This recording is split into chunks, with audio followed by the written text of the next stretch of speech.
Welcome to Finding Certainty with your host and U.S. Army veteran, Patrick Laing. Over the next hour, you'll learn from Patrick and his expert guests how to attract more certainty into your business and your life. Now, here is your host, Patrick Laing. Welcome to Finding Certainty.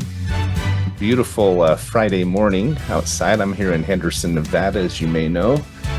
And we've been getting a little bit of rain the last 48 hours. It's been really interesting, the weather across America. I have a friend of ours, member of our team, who is in Kansas, and it was 16 degrees below zero about 2 weeks ago. And just this week, it was in the 60s. And, you know, it seems like it's happening all over the country. We've gone from really cold weather to really warm weather to lots of rain to, I don't know if it's El Nino or global warming or whatever the case might be, but it's been interesting.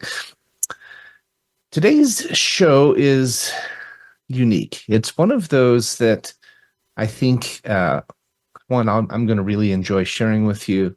And two, I think it's a really important topic that we're going to discuss. Now, you've heard me talk in the past that the first Friday of each month, for the next foreseeable future, I'm going to be doing a monologue versus having a guest on the show. I found myself wanting to say more, wanting to share more. There's topics that I want to unpack and ideas I want to peel away the layers of. I talk a lot with my team about peeling back the leaves of the artichoke to get to the heart. Well, each of the topics that I'm going to be sharing with you over the next several months. I've actually got 36 months worth of topics already planned out. They're all alphabetical. But over the next 36 months, these are topics that I feel like are really important in our search for, in our quest to have more certainty in our lives. Okay. They may change a little bit as we go along, but I'll continue to keep them alphabetical. Last month we had A is for accountability. I think accountability is one of the most important attributes or characteristics in our lives when it comes to finding and creating and developing more certainty in our life. If we can't be accountable, if we can't keep asking ourselves the questions like, what else can I do? If we can't avoid allowing ourselves to fall into victim patterns, I don't think we will ever truly achieve peace of mind, or in other words, certainty. So the topic today, though, if you've read the description, is B is for balance. I believe that balance is one of the most important characteristics we can develop in our lives. And it's one of those that may seem a little bit anticlimactic, or maybe a bit of a catch-22, right? Because if you're trying to excel at something or trying to build a business, move forward through your career, or become good at anything, you're just trying to develop a habit or a skill, it seems that balance gets put on the back burner, or it has to be able to achieve that goal. I know many of us can relate to this, trying to progress in our career, make a name for ourselves, accomplish a goal, or whatever the case might be. Unfortunately, balance is one of the first things to go. I know it has in my life. I know that's occurred. It's actually something I struggle with. Maybe that's why I wanted to do the monologue today, so I could analyze it and dissect it myself and ask some hard questions. But if you read in the episode description, I talk about how today's topic is one part analysis, it's one part commentary, but it's also one part self-reflection, because it is something that I struggle with, but it is something I firmly believe is critically important. So when we talk about balance, how it usually goes out the window or gets put on the back burner because we're trying to accomplish these goals and we feel like we have to sacrifice. We feel like we have to pay the price to get there. First, let's talk a little bit about what it is. Okay, what does it mean to have balance in our lives? What does it mean when they say, we hear the saying, moderation in all things? Why does it matter? How do we get there? Why do we care? Right? These are important questions. We're going to be discussing them a little bit during the show today. I'm going to share a few stories, a few lessons I've learned. One of my favorite books, I'll mention that to you as well. And let's together walk down this path and dissect a little bit about this deep, multi-layered subject called balance. So back to my question, moderation in all things. What does that mean? What is balance and how does it apply in our lives? Why does it matter? Why should we care? Okay, well, we've all heard the saying that no one ever said on their deathbed that they wish they spent more time at the office. We've heard the saying that you've never seen a hearse pulling a U-Haul on the way to the cemetery. And those are kind of common statements, I guess, a little bit of humorous statements, but there's a lot of truth in those statements. No one on their deathbed wished they spent more time out of balance. Most of them wished, and most of them are regretting that they didn't have a little bit more balance in their life. I saw a documentary recently, just a quick segment of it. Didn't watch the whole thing, but I saw the preview, the trailer, and watched a few minutes of it. And it was a story about Sylvester Stallone. And I think it's called Sly, is the name of the documentary on Netflix. But he was talking about how if he had to go back and do it all over again and build the career that he has as one of Hollywood's A-listers, obviously Rocky and Rambo and all the other things he's done, he really paid the price to get to where he did. Nobody wanted to hire him. He wrote Rocky. Nobody thought he could be an actor. He has this funny accent, kind of slurs his words. He's just big, tough guy. But just nobody saw him as a Hollywood hopeful.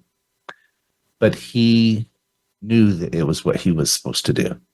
And obviously, we know the story. He went on and accepted the role in Rocky, insisted on it. In fact, he said he wouldn't sell the script without him being in the lead role.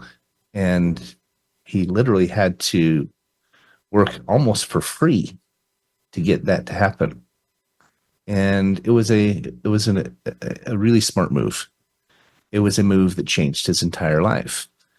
And obviously went on to win the Oscar. I mean, the list goes on and on. But in this documentary, and I've heard him say it on more than one occasion, he said, if I had to go back and do it over again, I would change some things. I would change how I approached it. I would change how I prioritized my life. I would change where my family came, my relationships. He said, those are the things you take with you. Those are the only things that truly matter when it all comes down to it. It's who's with you and how connected, how bonded, and how prioritized you are in each other's lives. And I completely agree. I've seen good and bad examples of it throughout my life. As I look back at my grandparents, I had really great examples with both my mother's parents and my father's parents, who made time for each other, who took time to get away together, to give service together. I remember as a kid, we used to go on what we call Grammy days, where we'd go on these little outings with my grandparents, my mom's parents, and they were really good examples to me of not just a person, but a couple who worked together to make sure balance, connection, and family time was a part of our lives.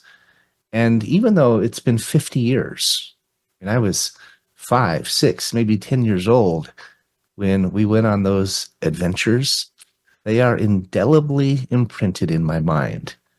And they weren't all the time. It was once a year, twice a year, maybe.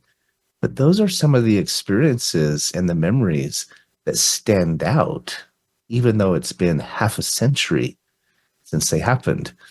That's just something I believe about how important those types of efforts and experiences and those types um, of balanced activities are in our lives. So, moderation in all things, what does it mean? Well, there's obviously differences. There's differences between balance and being out of balance. There's difference between being able to prioritize things and letting things slip and even become addictions.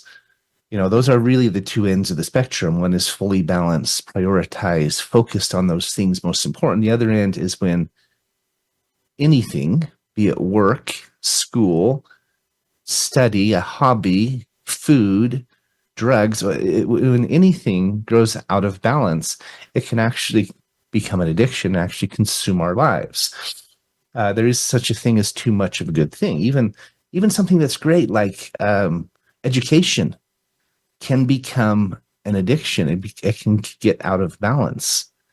In my opinion, even food, even time together can become out of balance. You think, well, there's no such thing as too much time. I think there is. I think sometimes as a couple or as family or as friends, we can swing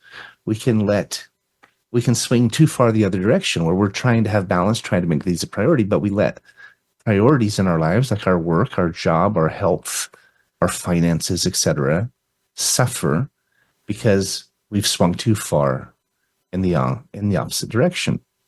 There is such a thing as being out of balance in our balance. And so ultimately it comes down to doing anything in excess, in my opinion. Okay. Even good things, right?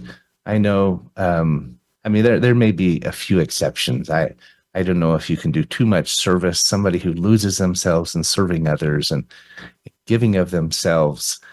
That's pretty hard to top, but if you give so much to others that you're neglecting your loved ones, you're neglecting your health, you're neglecting your finances, your future, maybe even then that can become an addiction, or it can become an activity that is done in excess. It can become too much. So, I mentioned at the beginning that I'm not very good at this. Okay, this is one of the reasons I wanted to do this topic, so I could unpack it a little bit and talk about it and really just self-reflect, right? Really analyze why it's important and how we can get better at it.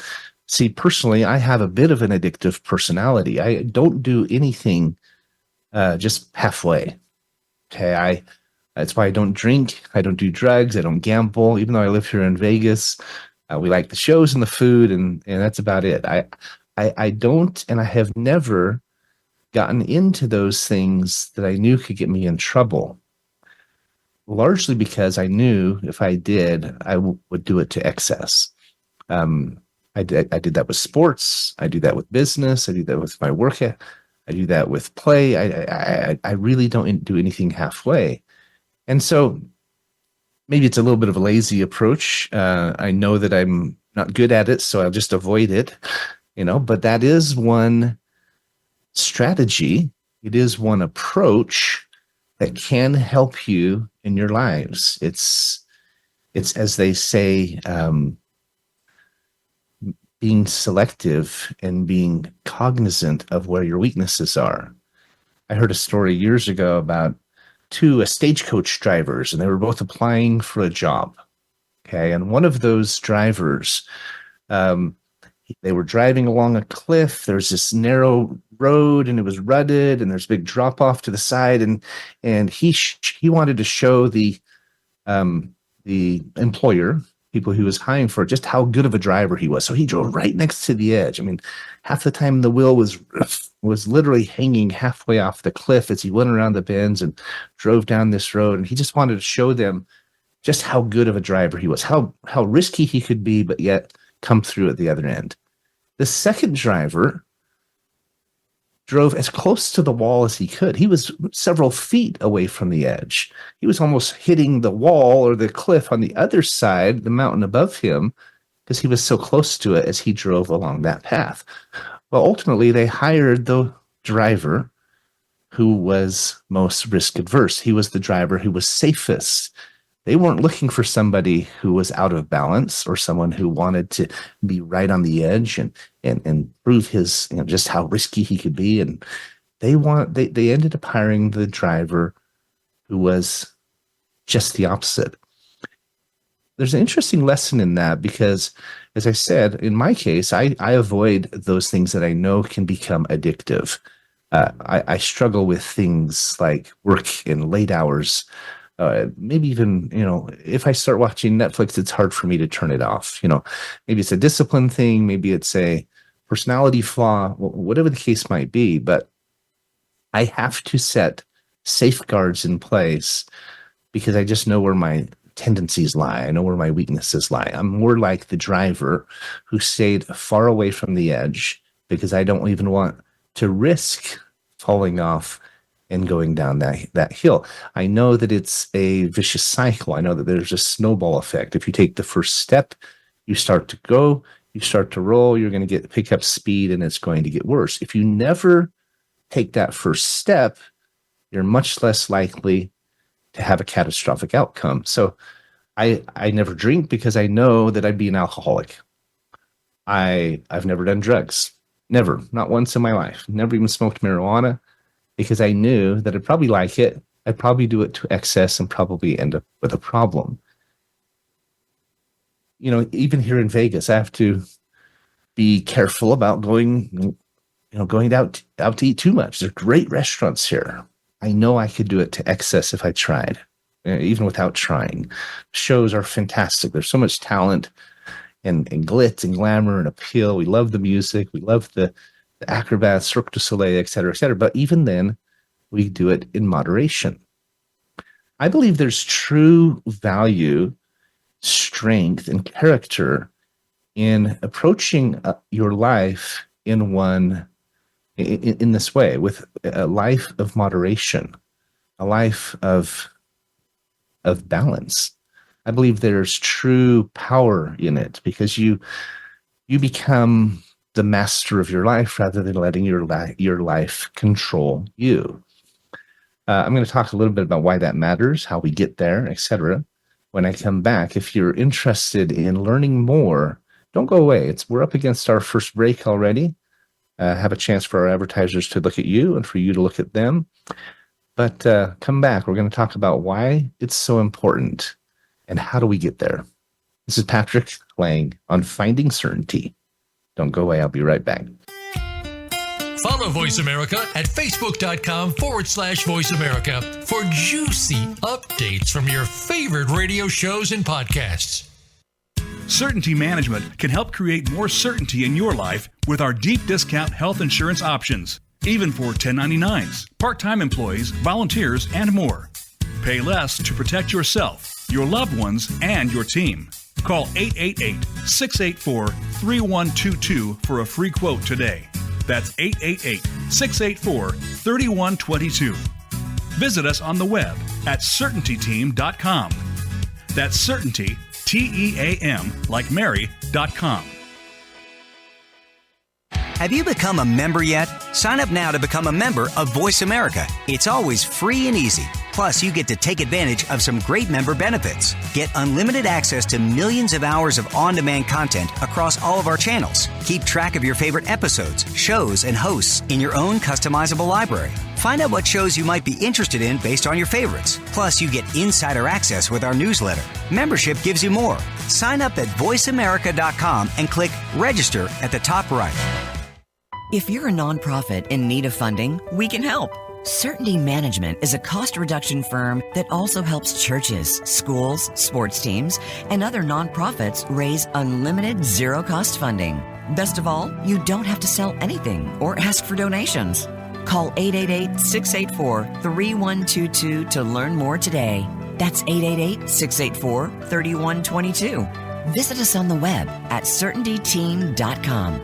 That's Certainty, T-E-A-M, like Mary.com. When it comes to business, you'll find the experts here. Voice America Business Network.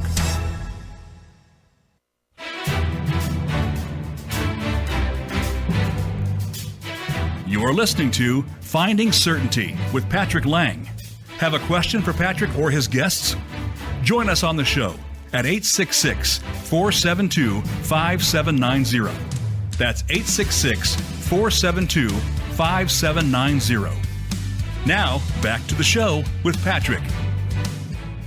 So I was talking briefly on the break about Sylvester Stallone, how he is one of the top artists in his field, definitely an A-lister. He's made millions of dollars, had multiple successful franchises, and won several awards, even Oscars.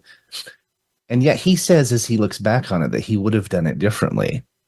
Now, obviously, 2020 hindsight, we all say, I would have done this differently, I would have done that differently, and we probably would have if we knew what we know today, right? However, most of us are making it up as we go along. We're figuring it out as we experience it. And so the challenge with balance and with really any goal in our life, any habit or characteristic, is that it's happening as we're experiencing it. And it's usually happening by default. It's not by choice. You know, our subconscious mind controls so much of what we do. It's a fraction of our decisions and choices and so forth that we're, actually actively, consciously making.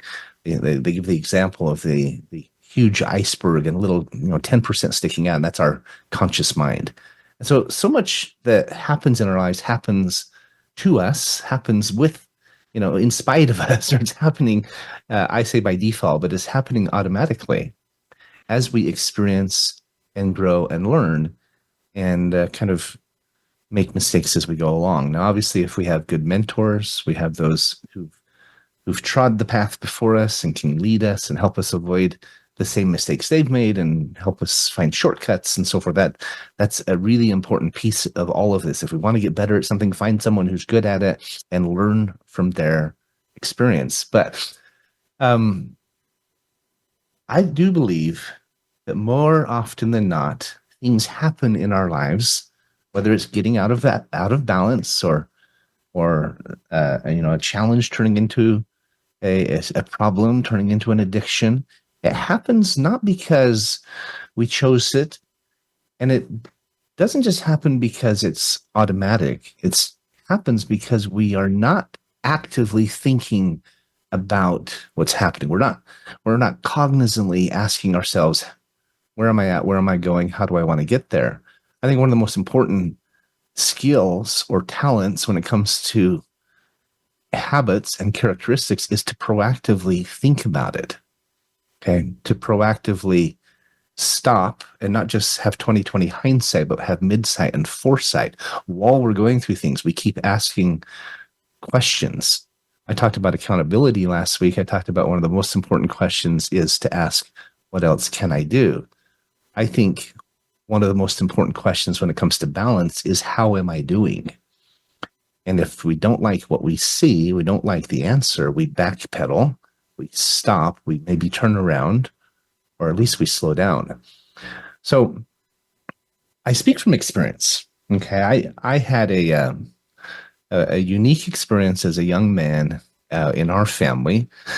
We started a business that my mom and her best friend started, and it was a consulting business. They consulted business professionals on how to make a good impression for a job interview, what colors to wear, how to dress, et cetera, et cetera. Well, they franchised this business and it grew rapidly across the country. They even had a few franchisees overseas. Well, this was a business that kind of took on a life of its own, right? It went from our garage to a small office to a very large office in downtown Salt Lake City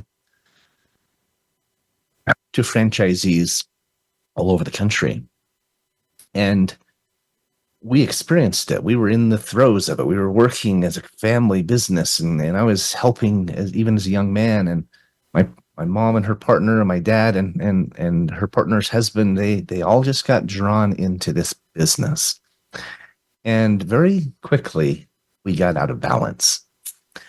And it wasn't until my father got sick with a rare form of meningitis. We spent about a year with him in the hospital, and he was in a coma for a while. He had a couple brain surgeries. It wasn't until then that we stopped as a family and realized how out of balance we had gotten. We were making good money, but we never saw each other.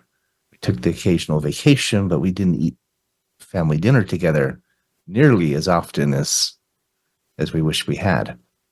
And once again, it wasn't because we chose to get out of balance or let the business consume us. It wasn't because that's what we wanted.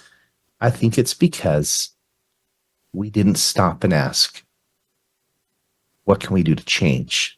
And to be fair, my parents are wonderful parents. They love their kids. They're great examples. I learned so many great things from them. And I think looking back on it, they would say, yeah, we did see what was happening. We were concerned about it. We just didn't know what to do about it. Right. And a lot of the time that's what happens, right? It's happening to us so fast and so quickly that we're drowning in the process. We get caught up in it. We have a new career perhaps, and we want to make a good impression. We're trying to move up, make a name for ourselves. And there's demands and deadlines and quotas and a boss hanging over our heads and so forth and so on.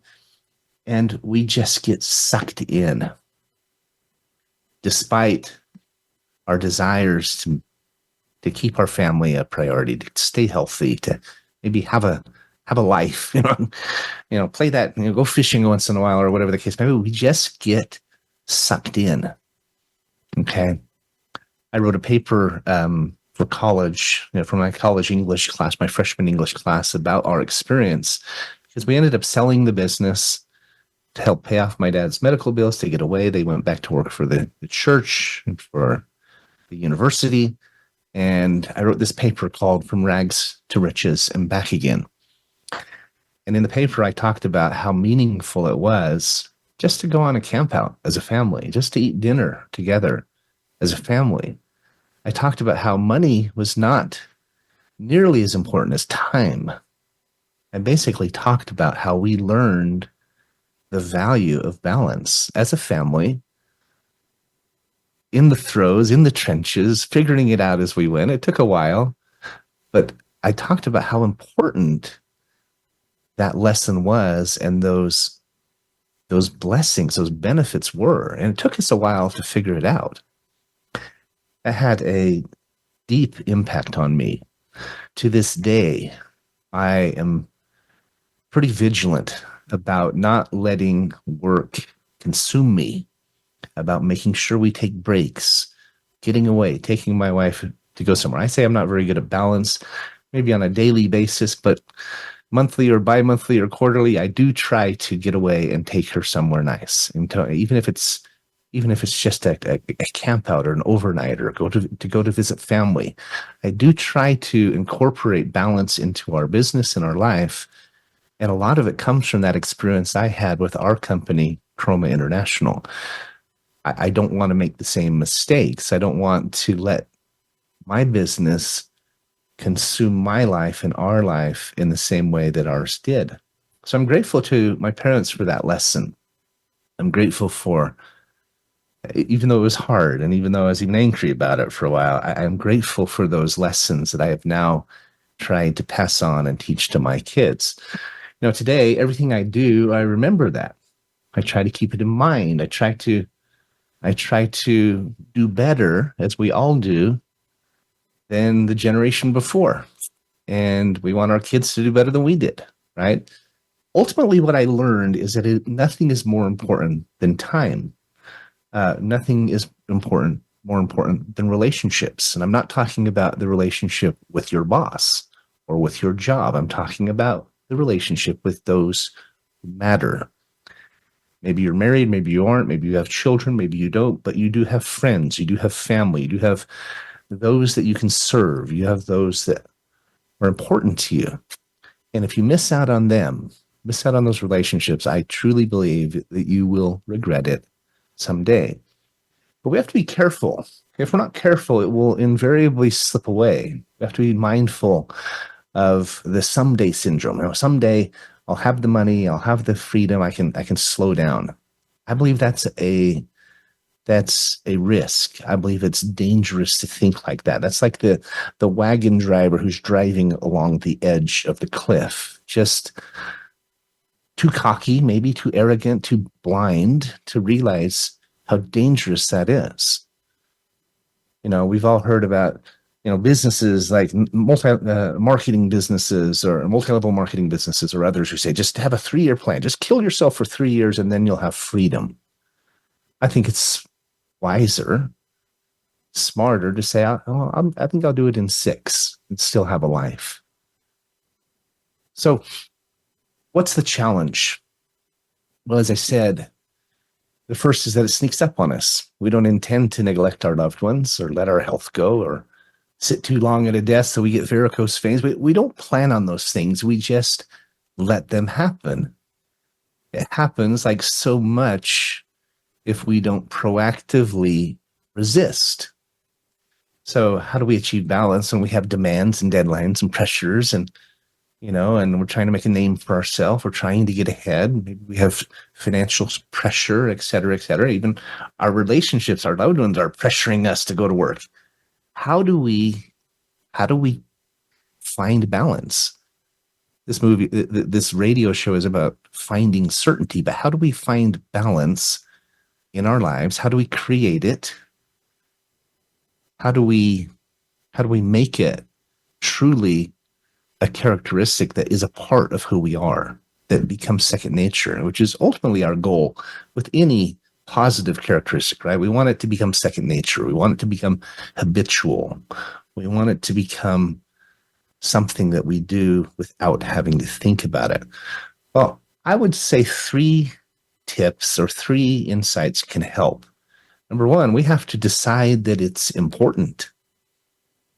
Okay, if it's not important to you, you're not going to work at it. Maybe you need to understand why it's so important in order for it to become important. But I believe that's the first step. You decide that it's important and you remind yourself why and maybe ask for help. I talked earlier about having mentors that will lead you in the right way, help you avoid the same mistakes. My parents are 2 of my strongest mentors. I learned from them what to do and not to do in a business. I've learned from them many things that have helped me, I think, in some ways do better than they've done. In other ways, I'm still trying to catch up. But I think secondly, it's not enough to decide that you want to accomplish this, but you have to put it down in writing. You have to write down your goals, put them on a wall. We've all heard about vision boards by John Assaraf and others. I think we have to keep it front of mind. We have to keep visualizing what it is we're working for. I have a vision board, a goal board that I look at every day. I read my goals. I look at the pictures. It reminds me about my kids, my wife, the things I'm working for. It's a daily reminder, a constant reminder that this is important to me and these are my why. And so I need those reminders because otherwise I get sucked in. Life and business and work and the pressures of our existence, they will consume us if we aren't careful. So, and that takes us to the 3rd tip. I believe we have to set up systems and safeguards. We need help, whether it's a mentor, a goal sheet, a calendar, an alarm that goes off and reminds us to stop and eat. These are systems and safeguards that will help us get to where we want to go. We have to choose that it's important. We have to put it in front of mind, in front of our eyes, and we have to set up systems, safeguards, tools, and helps to make sure we get there. We all need that. We can't do it on our own. Part of the problem with accountability is we fall into a victim stance. We sit and wait instead of saying, what else can I do? And asking for help and setting up helps like this along the way. There's a fourth tip, if I had to add one, and that is just consistent, persistent effort. We keep trying. None of us does it perfectly. We all fall short. But if we don't pick ourselves back up and keep moving, we'll never get to where we want to go. I remember a time my daughter Brighton, she's a award-winning gymnast. She actually went to University of Oregon as a duck on the tumbling team. Phenomenal gymnast, right? I remember her once at a meet up in Oregon when we lived there, and she was doing the balance beam. And she did a backflip on the beam once, lost her balance, fell off the beam, and she literally looked like she bounced off a trampoline and jumped right back up on the beam and kept going. And even though she fell, she didn't let it throw off her routine. She didn't waste any time commiserating. She didn't get frustrated. She literally didn't even slow down. She bounced right back up and kept going. If you had turned to talk to someone for 2 seconds, you would have missed it. And she still got over a 9.5 score. The judges were so impressed with her consistent, persistent effort that they still gave her an extraordinary score. I mean, she's an amazing gymnast. I have a picture of her as a little girl with 5 gold medals on her chest, and she's looking like, yeah, I'm all that and a bag of chips, right? But I love that example when it comes to balance, or when it comes to any effort of not slowing down. In a sense, we have to be out of balance in our pursuit of balance. We have to, at times, put everything we have into it and not slow down. They say we need to fail forward. Well, I would add to that we need to fail forward quickly. Don't waste time. Don't commiserate. Don't sit and complain or get depressed or discouraged, or just move on. In balance, in anything that we're trying to accomplish, it's one of the most important things we can do. Obviously, that's a little bit different example coming off a balance beam, but the principle or the lesson that it teaches us, I think, is a really important one. We are up against our second and last break.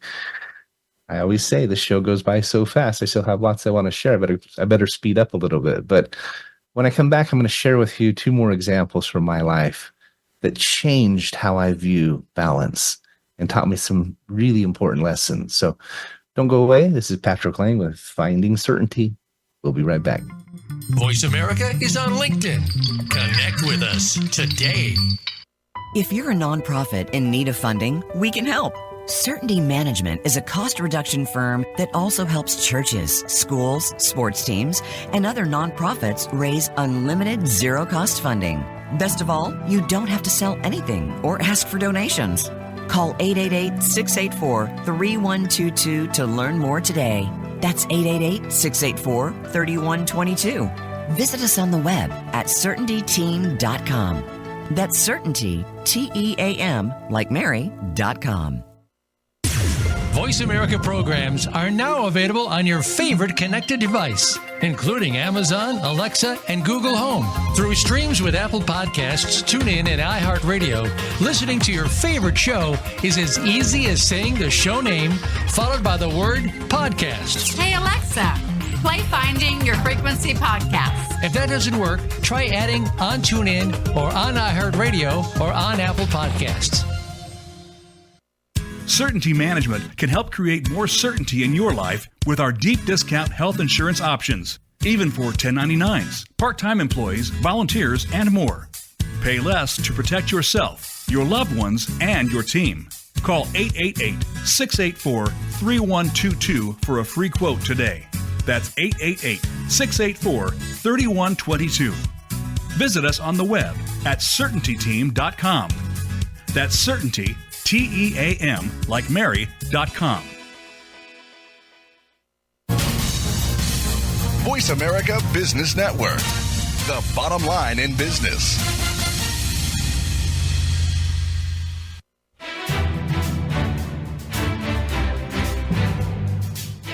You are listening to Finding Certainty with Patrick Laing. Have a question for Patrick or his guests? Join us on the show at 866-472-5790. That's 866-472-5790. Now, back to the show with Patrick. Welcome back to Finding Certainty. This is Patrick Laing, and we're talking about the topic of balance today. I've shared a couple of examples from my family, my children. I wanted to share two more examples from my life, both of them from an experience I had while living in Anchorage, Alaska. I actually went to Alaska for the summer once for a summer job selling Yellow Page advertising, and I ended up staying for 6 years. And it was an extraordinary experience. It was one of those choices in my life where I chose to incorporate more balance into my life. It was something I'd always wanted to do. I'm an avid fisherman. I'd always wanted to see Alaska, and I just made it happen. And you know, I talk about my daughter Brighton and her gymnastics, and this principle of consistent, persistent performance. So often with anything we want to accomplish, it's making that decision, it's writing it down, and then it's putting in systems in place. In my case, it was taking a job that forced me to move to Alaska. And at the end of that 6 months, I decided to stay. So I found another job that allowed me to keep going. See, I had a friend who was an employer of mine in Alaska. His name is Rocky Brew. He owned a very successful petroleum company, multi-million-dollar company called Inlet Petroleum. But he also owned a small advertising firm, and he called it his creative outlet. This was a system that he put in place to force him to have more balance in his life, to get him away from the big petroleum company across town in this little small office with 5 employees where we've got to be creative and we got to be focused on helping customers and putting out fires. And, it was just this creative outlet for him. It forced him to think differently, to do something different.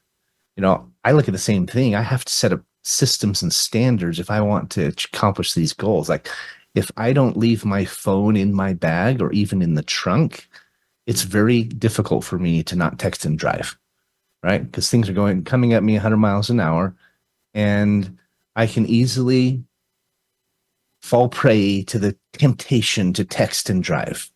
And so I have to put a system in place to avoid that. I think we all do. It's not because we're weak or we don't care. It's because we need help.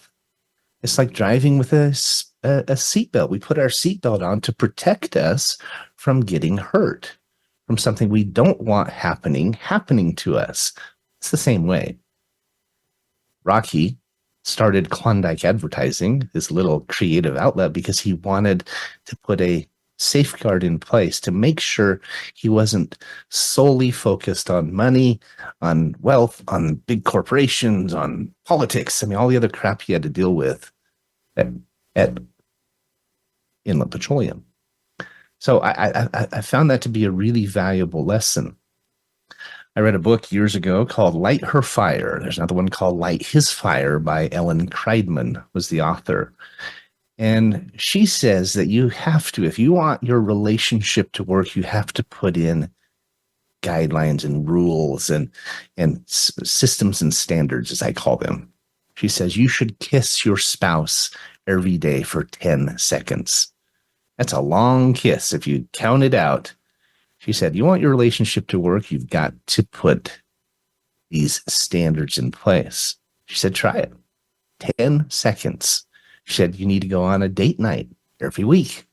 Have a standing date night that nothing else violates. It's not a double date. It's not a group date. It's a one-on-one, just you two every week. And she recommends you do it the same night, same time, so you know it's going to happen. This is an example of putting in a standard or a system in place to make sure a priority occurs in your life, to make sure balance happens. She talks about getting away quarterly, at least once a quarter as a couple, if not more often. She says, I don't care if you can't afford it. Put it on a credit card. If you don't spend it now, you're going to spend it in divorce court later. She said, go camping, do something free, but get away as a couple. So I've always remembered that. Fantastic books. She got a whole bunch more tips and ideas that I always remembered. Light her fire and light his fire. Another interesting look at balance, but I think really important reminders. It's more than just systems. Sometimes, it's obvious. We work hard. We have these goals. But we have to set up safeguards in place. Otherwise, things creep in. If I don't set an alarm reminding me what time it is to stop and eat dinner with my wife, I can work till 9, 10, 11 o'clock at night. And to her credit, she's really patient. She doesn't have the best health, so she sleeps a lot. But we can go the whole evening. I can go into the 1, 2 o'clock in the morning if I'm not careful. I have to set up safeguards like an alarm reminding me what time it is. A lot of balance comes down to discipline, accountability, asking that same question, not only what else can I do, but how am I doing? What can I do better? And I think it's important for us to admit or remind ourselves that it's okay to not be a workaholic. It's okay to have boundaries. It's okay to say no or to admit when we feel overwhelmed. Someone questions our work ethic, time will tell. Right now, I'm not promoting being lazy, I'm promoting shirking our responsibilities. I'm promoting having balance. I think it's important for us as employers to understand this and to model it, to encourage it. We need to be sensitive to this. I think we need to encourage and welcome balance in our employees' lives. It's okay for them to work to live, not live to work. I think the Europeans understand this. They have their ferie in Italy, where most Europeans take off a month or two, maybe 6 weeks or more every year to travel. I think it makes them, in many respects, happier and healthier, and their employers encourage it. It's about physical and mental health. It's about relationships. It creates loyalty. It creates employee satisfaction. I'm not talking about people never working, but I think employers are starting to understand this. They're giving people the ability to work from home and work remotely and have more paid time off or PTO, more vacation time, more bonuses, maternity leave, et cetera, et cetera. I think the more we understand that, not only do our employees, not only are they happier, not only are they more loyal, but I believe they're more productive. When you come back from vacation, usually your batteries are charged. And so it's a really smart, not only principle for finding certainty, but it's also a really smart principle for becoming profitable. As employers, we need to understand this and support it. We need to have realistic quotas and deadlines and expectations. I think we need to be a good example and model it for our team members. We need to get rid of the guilt. I think we need to support our people better than we do. So it's more than just systems too. Okay, this is not just a goal. This should become a characteristic. It should become a habit. It should really become a way of life. Whether as an employer or as an entrepreneur, I think we need to actively and proactively try to incorporate it into our lives and into the lives of our employees. I remember an employer I had called Fetzer Architectural. They're a 100-year-old woodworking firm. They do gorgeous work for all the Apple stores. They do all the Apple wood tables. They do, wood paneling in courthouses and yachts and all kinds of things. Really an amazing 100-year-old company. One of the things they did, though, is they participated in what is called the corporate games. And we would go and compete against other companies in volleyball and horseshoes and softball and, a dozen different sports. And, I don't remember anything else about working for Fetzer, but I remember those games. And I remember how fun it was and the medals we won and just and how bonding it was with our team. I don't think they did anything else that was more valuable when it came to company morale and employee production. There's an important lesson there. Another friend of mine from Alaska was a guy named John Denny. I didn't agree with everything he did, a little bit of foul-mouthed and so forth, but he was a great example of someone who, just like my son Evan, sucked the marrow out of life. He was constantly fishing and riding his snow machine and just hunting and fishing and just going 100 miles an hour, enjoying his life. And yet he worked hard when he was on the clock. And he had a couple of side businesses. And yet he was a really good example for me for someone who didn't just sit and let moss grow on his hind end, but actually someone who really tried to incorporate balance into his life, to suck the marrow out of life. See, sacrifice plus balance is the key to a good life. And you have to have some of both. You can't be all the way one way or the other. You're truly out of balance. I think it's important to consider creating multiple streams of income if you can, to have a side gig. The more income you have, usually the more balance you can develop and create. Pay the price to create more opportunity, to have more balance in your life, but also remember that it's okay if it doesn't happen overnight. I think it's more valuable to do something in 5 years rather than 2 if along the way you don't ruin your relationships, ruin your health, and lose sight of what's most important. We get impatient, right? We're anxious for things to happen. But I believe if we'll slow down a little bit and be realistic, in the long run, we won't have regrets. We do need to avoid the someday syndrome. Someday I'll stop working. Someday I can slow down. Someday I can afford to have a life. We need to work hard and play hard. A long work day deserves a break. And there is satisfaction in working hard. But if that's all you do, eventually you'll burn out. It's hard to find balance in our lives, but it's so important. You just don't want to wake up and realize it's too late.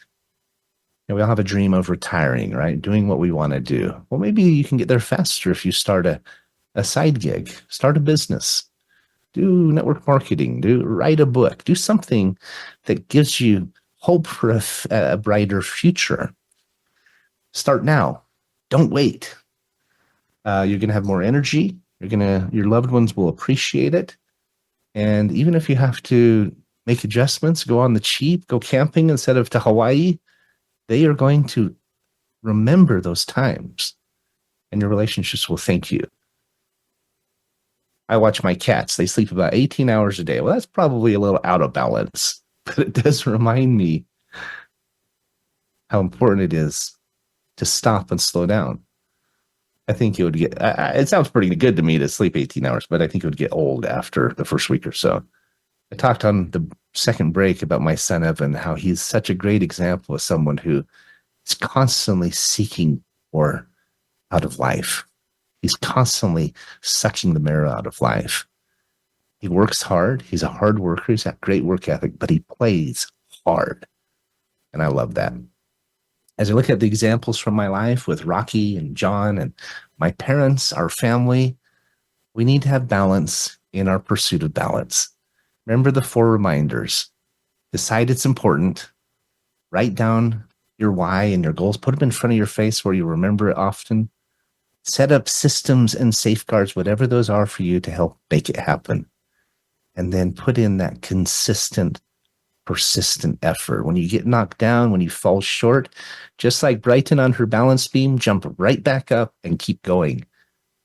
It's not about the score, but I thought seeing her get that 9.5, even with a fall, I mean, that never happens. It was such a great reminder of how important it is to not get knocked off your game and not give up. Like anything, we'll keep getting better.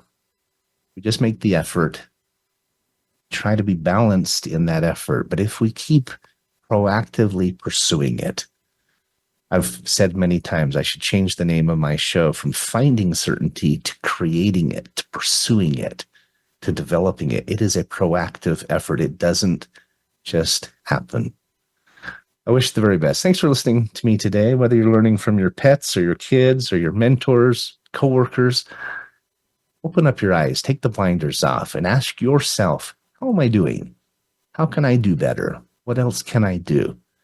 Do that, and you will find more certainty in your life. You will continue to get better, and in the process, you'll experience joy. Thanks for listening. Have a great weekend. See you next week. I have a couple of fantastic guests coming over the next 2 weeks. I hope you'll come and join us. Talk to you later, and take care. Bye for now. Thanks for tuning into today's episode of Finding Certainty. We hope you've gained some more insight into how to create more certainty in your own business or nonprofit. Join us next week for another taste of the Certainty Experience. Until then, we wish you greater certainty in all that you do.